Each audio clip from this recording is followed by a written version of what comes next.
Hello. Hey. Can you hear? Okay. Hello, everyone. Yes. Hey, fine. Hello. I still have to figure out how this waiting room works. I guess I have to admit everybody individually. Hello.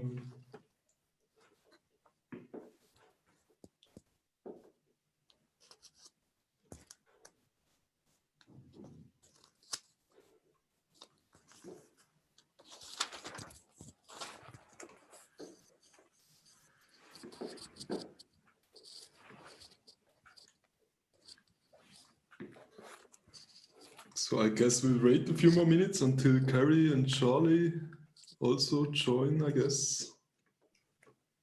And Rebecca, maybe.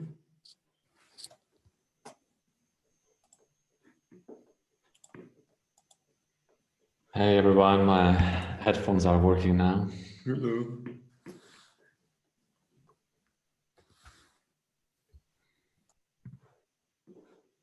Oh.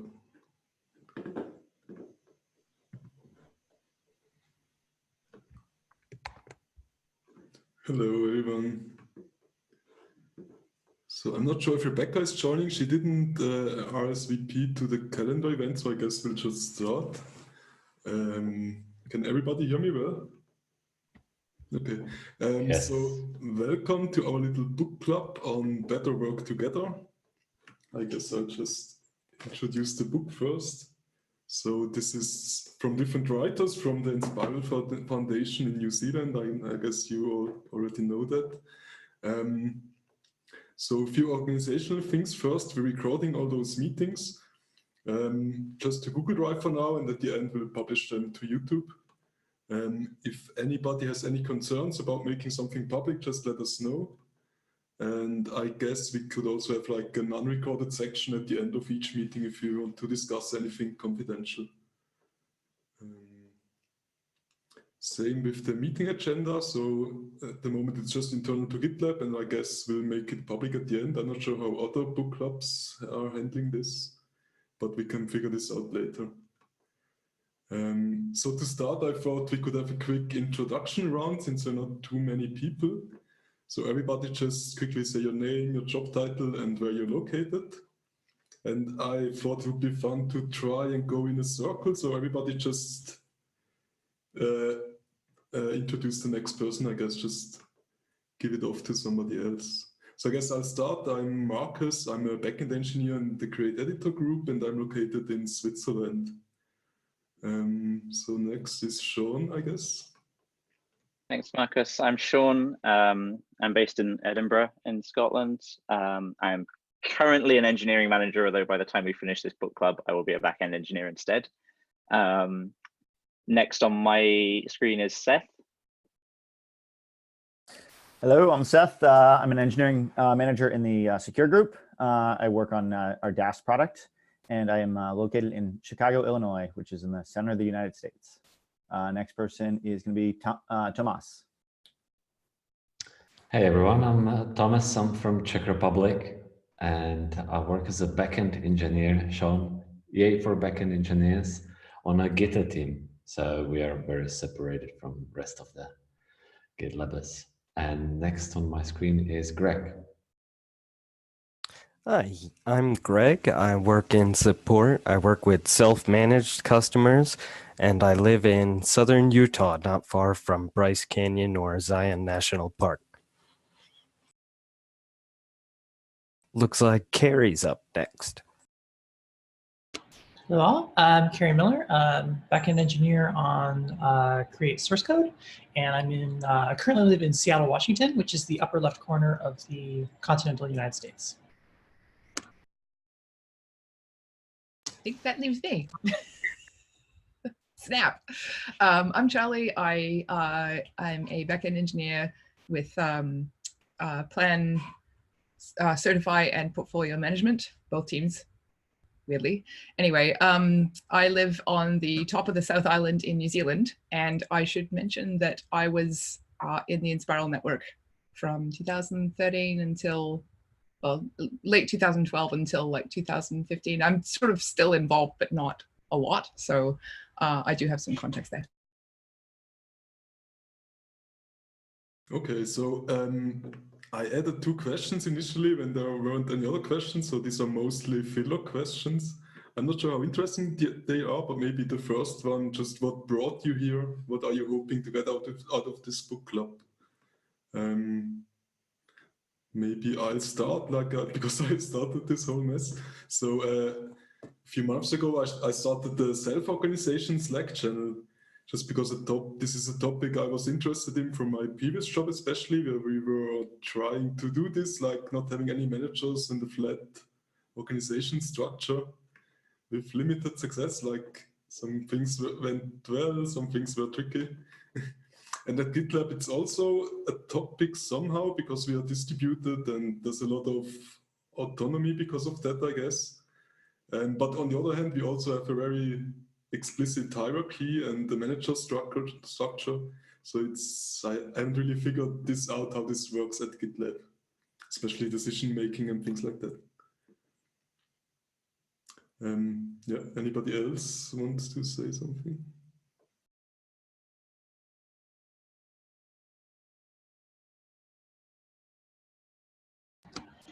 I'll jump in.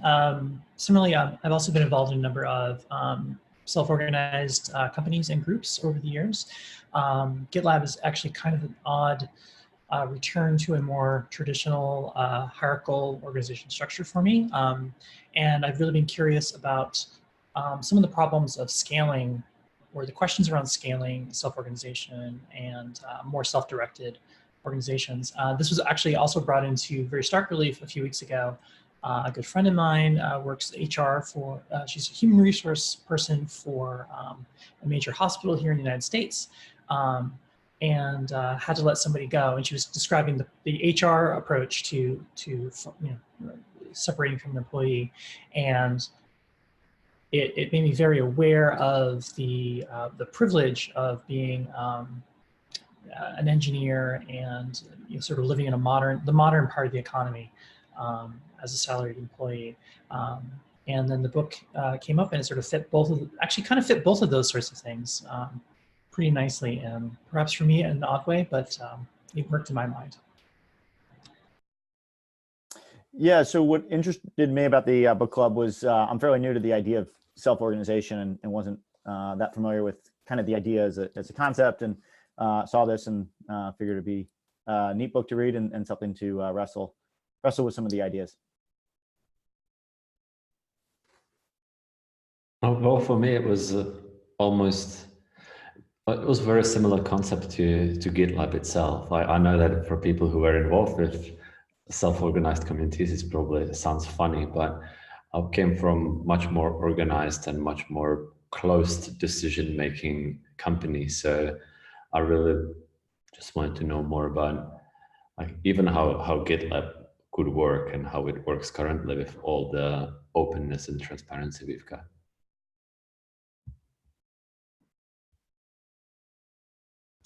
Having come from this world of open transparency and open decision making and consent-based, sort of consent and information-based decision making and collaborative decision making, the whole GitLab structure is actually really new to me as well, but it feels really comfortable. And so I wanted to know, actually wanted to know how folks view what Inspiral does, because like I say, I know what didn't work. And I have a lot of, I don't want to say criticism because it sounds like I just want to slag it, which I don't, because I think it works delightfully a lot of the time. But I am familiar with what doesn't work, because there's a lot of ideals and a lot of people are attracted to those ideals. And so I'm really interested in how folks view it. And I kind of, I wanted to be involved because I knew that I could probably shed some light on some of those things, but I'm really interested in how folks view it and what we can do in terms of taking some of the ideas and maybe applying it to what we do here. So actually that's part of the reason I bought this book, because I've always found like Inspiral as sort of described kind of intriguing, but also I felt like it sounds a little bit vague like when I've read about it before. So I thought if I get the book, like maybe I could understand that a bit better. And I actually think the first essay kind of helped me understand what it isn't, which helps sort of like me get a better idea of where it's going. So Yeah. Would you mind saying when you were, are you still a member? Like, when did you join, Charlie? Sure. So, so I became involved at the end of 2012, and I contracted through them. And then I became, I think 2013, I became way more involved, and I became part of the core. So there's sort of a strata of structures, which they get into in later essays. But there's basically, there's sort of friends on the fringe of the network, and then there's contributors, which are, you know, kind of in the network, but kind of involved, but not like super involved. And then you've got the core people, called them members. And I was a member for, I can't remember how many years, but yeah, some time. And they and I was also involved in the what's called the core group of the contracting arm. So I did governance for the when I say that, I was involved in the governance of all the contractors, which was a fair few people. I think we had something like 250 members, or sorry, contributors and members at the time in the network, and some chunk of those was contractors. I can't tell you the exact number. I can't remember what it is, but it was under 100, but not by all that much. So one thing that might be obvious: are all the members in New Zealand? A fair chunk of them are in Wellington, and when I was there, most people were either in Wellington or in New Zealand. There are some folks in Australia and some folks in America, but most people are in New Zealand.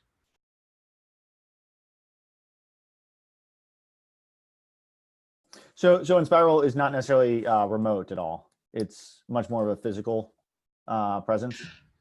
That's a good question. So Sean, just to talk on that point. So it was mostly based in Wellington, and so if you're in Wellington, you've got more of the benefit, I think, of being in the network. And being remote, you kind of had to be more, say, of a senior developer, for example, if you were contracting, because so much more of your connection, which is where the value comes from in the network, was from physical interactions with people and meet-space interactions. So you could be remote, but I think it was a lot harder. I don't think it was super hard. I think you could still do it. It just, you needed to have someone kind of adopt you who was in that meet space, I think, if you were. I wanted to just sort of speak to Sean's earlier point about what Inspiral is versus what it isn't. People still ask that question, what is Inspiral? And basically nobody has an answer. The closest thing I can say is something like, it's a totally not centrally organized group of people where spontaneous interactions with people can happen. So it's kind of like permaculture, but on a kind of organizational technical level. And so you get enough people together and they kind of interact with each other, and you'll get some connections happening, and then those connections turn into things that can happen later. So it's not an incubator, but it's like an incubator for relationships, if that makes sense. So that's the best way I can describe it. And I still can't give like a real way of doing it because it evolves all the time. So I hope that kind of helps. I think an incubator for a relationship, I need to think about it a bit more, but it sounds like a great phrase. I think I got what that meant. And yeah, I think that definitely helps a lot. Thank you. Yeah, I just made it up. So I haven't actually heard that phrase before. So I just made it up. Sorry, Seth, go ahead. No, I was gonna say I worked out of WeWork for a number of years, and it sounds vaguely kind of their concept as well, right? Everyone's got shared office space. We're not necessarily connected from a company perspective, but the idea is, hey, everyone's in the same space. Go network. Go use each other's services. Go pitch business together, and very much of a community aspect to it. I actually really like that phrasing, Charlie. I came out of from Travis CI, and we had a sort of a self-organizational approach that emphasized the relationships between coworkers more than, we weren't there to like drive business value or to drive OKRs. Maybe we should have in retrospect, but the idea basically being that we all agreed that this was a project that was worth working on, and that together we are going to work on these projects. But what was most important was working on our individual interpersonal skills and communication and those relationships. And that was what was going to drive our productivity and drive the product forward.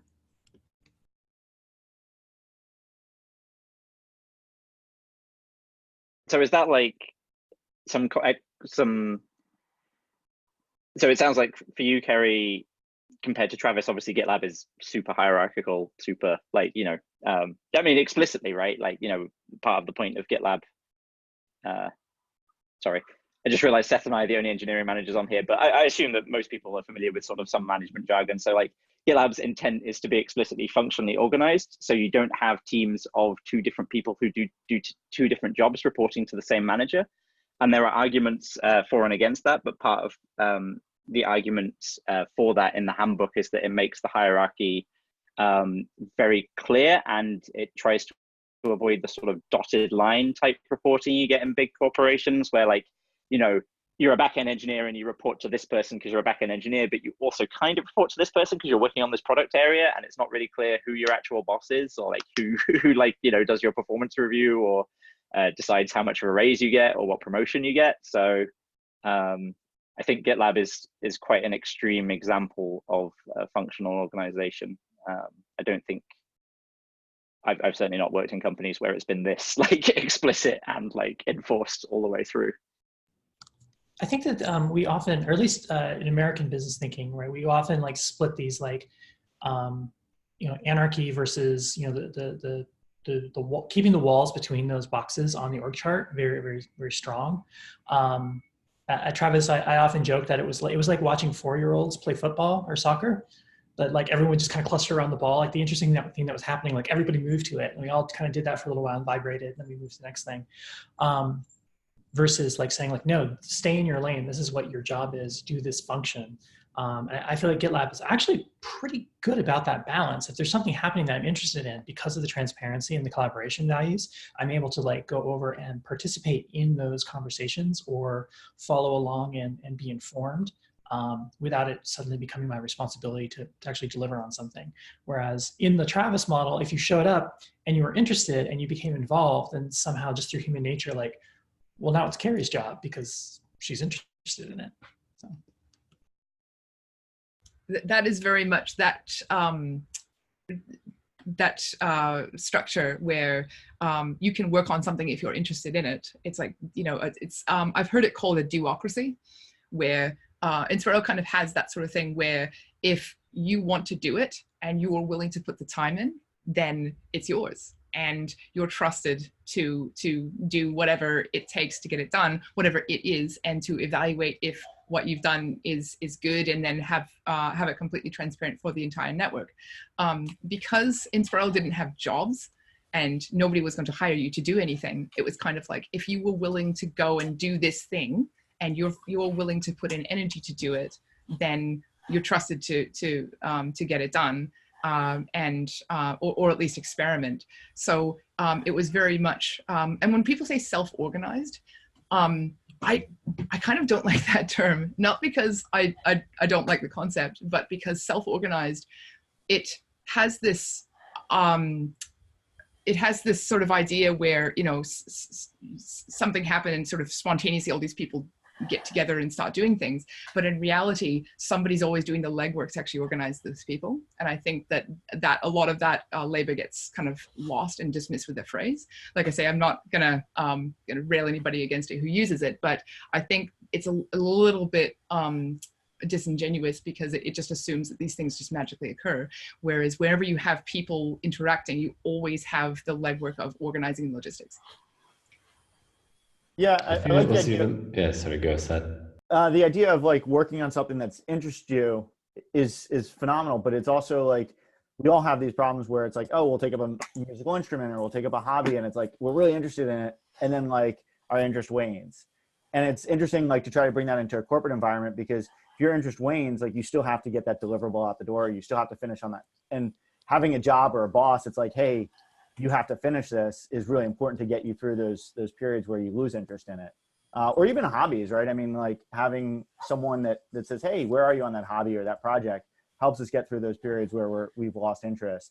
But if you just relying on interest, sometimes that's not enough to get you through those periods where it's not that exciting. I think the Inspiral challenge comes to mind when I think about working on things that you're interested in or learning about things that you're interested in, because I feel it's human nature that you're going to be passionate about something that you're personally invested in. But if you don't have any stake at the end of the day, like if it doesn't actually affect you, it's going to fall lower in your list of priorities. So I think the Inspiral challenge is to get paid well to do work you love with people you love while working on a systemic issue you care deeply about. So I think if your interest is a way to do work that you love, or you're working on a systemic issue that you care deeply about, I think those are both positives. And I do think people change over time. So I think it is good to have opportunity to learn outside of your specific expertise, because that can have value in the long run that may not be immediate, but just encouraging learning and trying new things is generally a good idea as long as it's not at the expense of other work.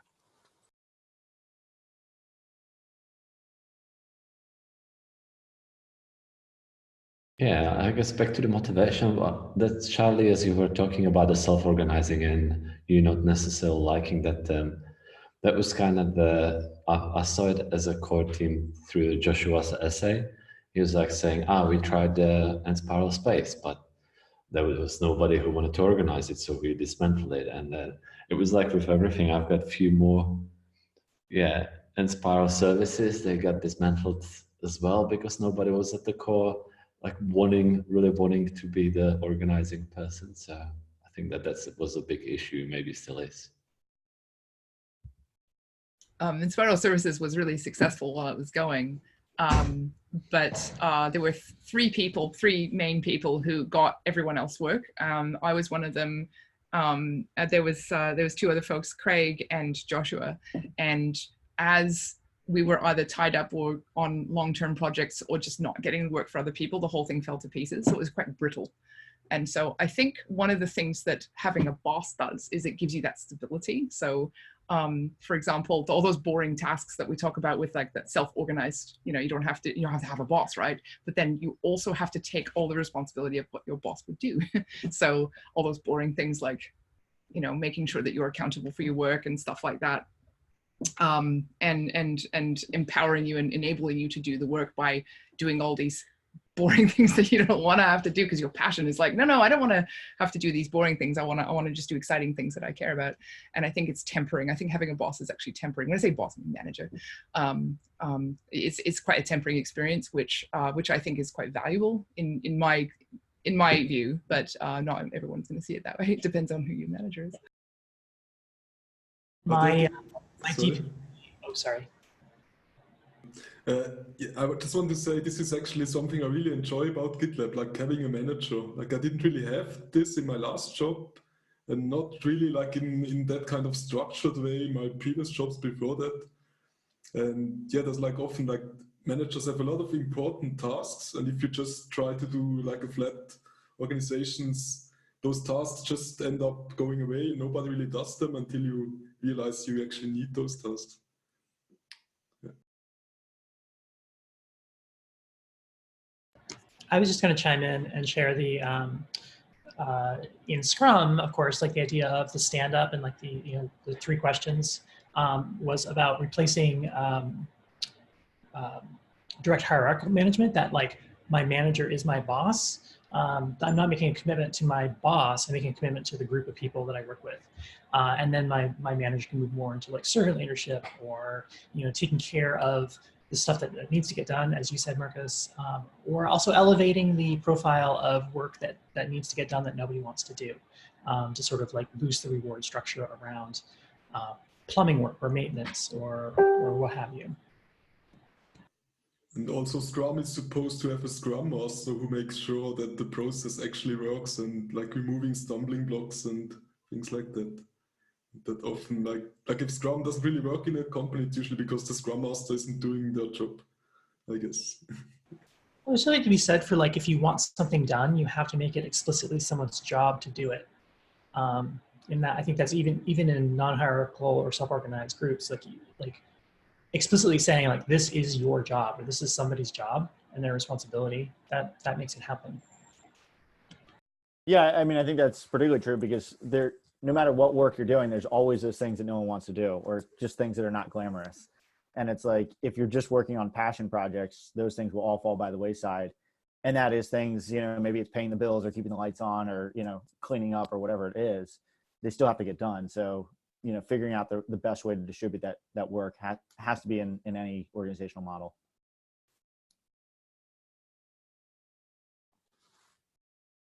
So I think there's also, yeah. Oh, sorry, go ahead.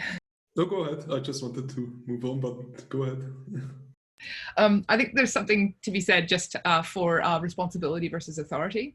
So I think that there's a lot of people who don't like strong hierarchical organizations because often what happens is you're given the responsibility to do something by your boss, but not the authority to actually make decisions. And so the autonomy feels hollow and you're saddled with something that's actually worse than the other way around. So, and I think that that's often of something that people criticize hierarchical organizations for. And I think maybe fairly in that case, but I think all hierarchy isn't bad because I think there's some conflation there, generally speaking. And I just wanted to shout that out as well. There's always some kind of hierarchy, whether it's like the age of people or like how long they were at the company and how much influence they have. Yeah. And I think it's better to have like an explicit hierarchy and just have it out in the open. I absolutely agree. I think there's always a hierarchy. Social capital is generally the most common one with flat organizations. There's always a hierarchy. So I think you have to make it explicit or at least recognize it. I think a real problem you can get organizationally is when you have an explicit hierarchy, but there is like a shadow hierarchy that doesn't actually match that. So maybe somebody is like reporting to somebody, but basically telling the person who they're reporting to what to do. Maybe that's a bad example, but you know what I mean. Like maybe they effectively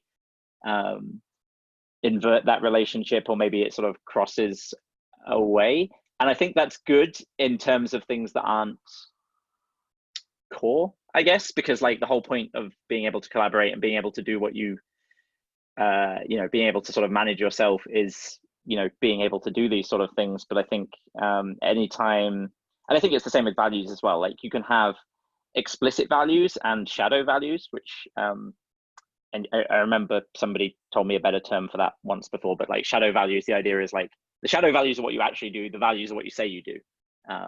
And the bigger the gap is between your stated values and your shadow values, the bigger, the more of a cultural problem you have. And I think it's the same with hierarchy, that, you want to keep, if you do have an explicit hierarchy, you want to keep it as close to what the actual observed hierarchy is as possible, because otherwise you get serious issues. Charlie, I wanted to ask you one other question actually, because you were talking about that sort of hidden labor. It's sort of mentioned in the first essay, but again, it wasn't super clear to me. Like this labor that people do on the core of Inspiral is unpaid, right? That's correct. How much time would you estimate you spent on like getting work for other people during that time where it was like the three of you mostly doing that job? Yeah, I mean, so I want to make a distinction between unpaid labor for governance, which is a lot of what I did for Inspiral itself. And then there was getting work for other people, which I consider to be part of my job, which as a contractor, I'm always getting work anyway. I mean, I've been a contractor for almost 2 decades, and before I joined GetLab. So so what I would be doing that anyway, even if I wasn't in Inspiral. So I just wanted to make that clear. But with Inspiral, I was getting work for other people. So I would contact a lead. We had a leads board. I would contact a lead, figure out if we could solve their problem, if we could assemble a team of people who were available. And so that was kind of what I did. So I would say probably about 20% of my time was probably lead generation, I would call that, or sales, I guess you'd call it. And then probably about 10 to 15% of my time was governance. so that was, we have a tool called Lumio, which is a collaborative decision-making tool. Inspiral used that. We dog fooded it for many years, and we still use it as well. And so all the decision making was on Lumio, generally speaking, and meetings were really minimal. So a lot of engagement on Lumio. So I'd say 15%, 10 to 15% of my time was Lumio threads talking about governance.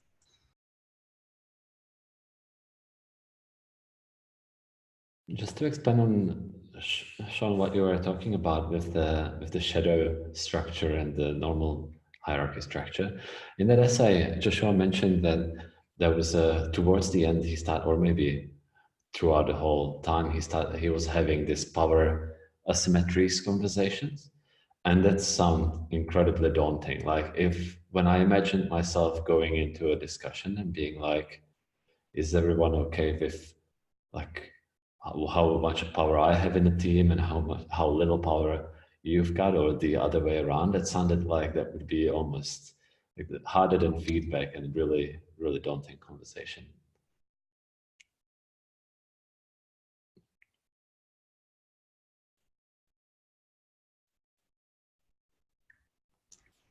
Maybe were you part of it? Yeah. I was going to ask if you were part of it, Charlie. I know Joshua's. I know Joshua personally, and he's a really lovely human being. Like he's like so. He's really soft spoken. He's really intelligent, and the way he speaks is like so genuine.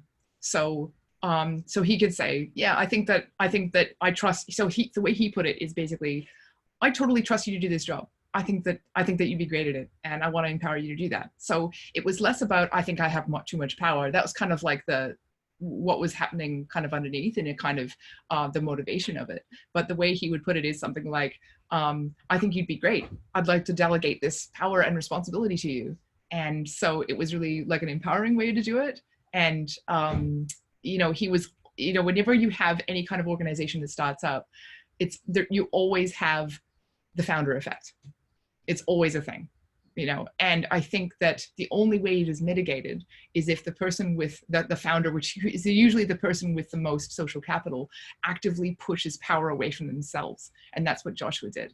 So he was always saying, I think you'd be great at this. And he would totally just give it to you. He wouldn't have any oversight. He wouldn't micromanage or macromanage. He would basically just be like, if you need help, I'm here. But, he was doing it in the best possible way, as far as I could tell.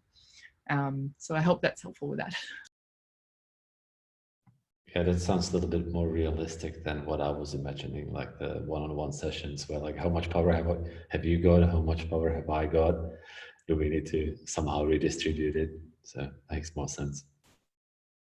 I think that's the framework of his thinking, but it was always just so lovingly said.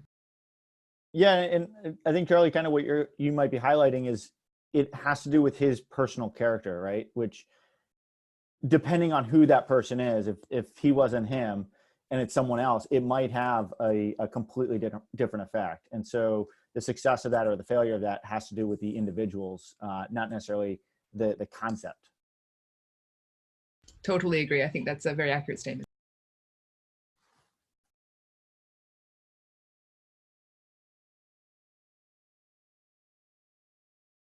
Okay, so I just realized we have the meeting until 40, I think. So there was a lot already on the first question. I guess we can move the other questions to the next meeting. So my wrap-up questions is everything okay for the next meeting? It's already in a week on December 19, and then we'll have a big break until after the holidays. Does that work for everyone? Same time again?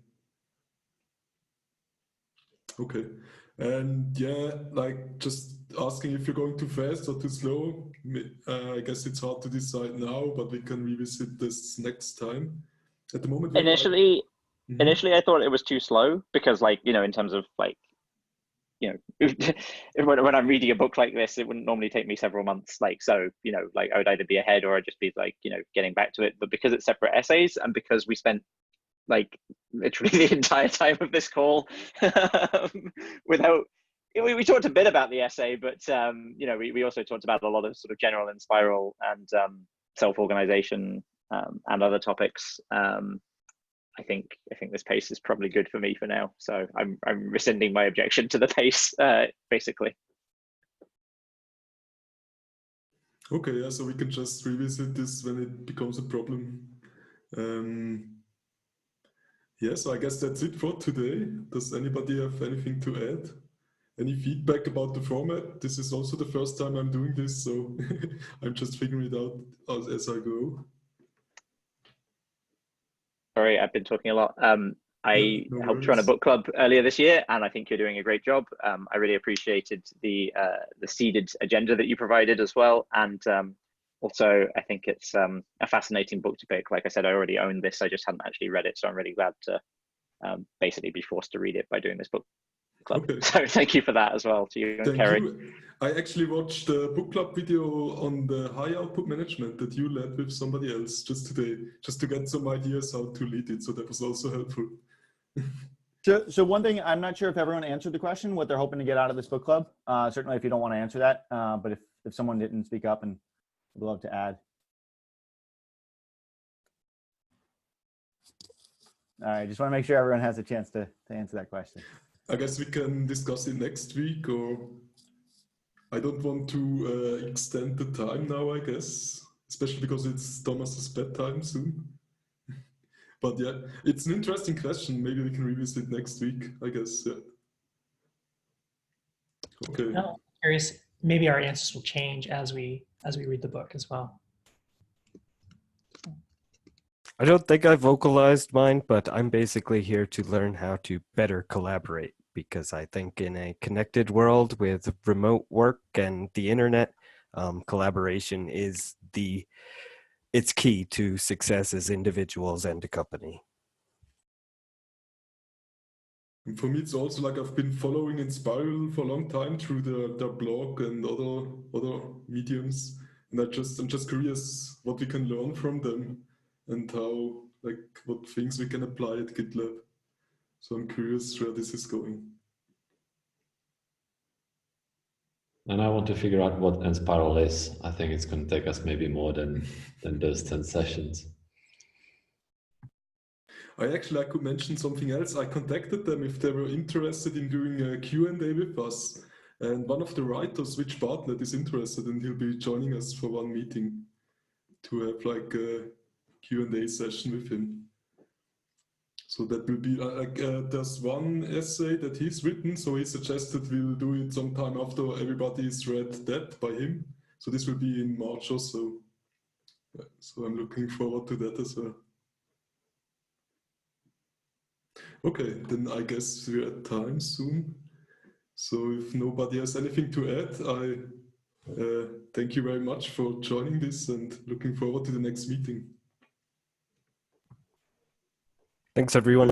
See you Thanks, guys. everyone. Thank you. See ya. Bye, everyone. Bye-bye.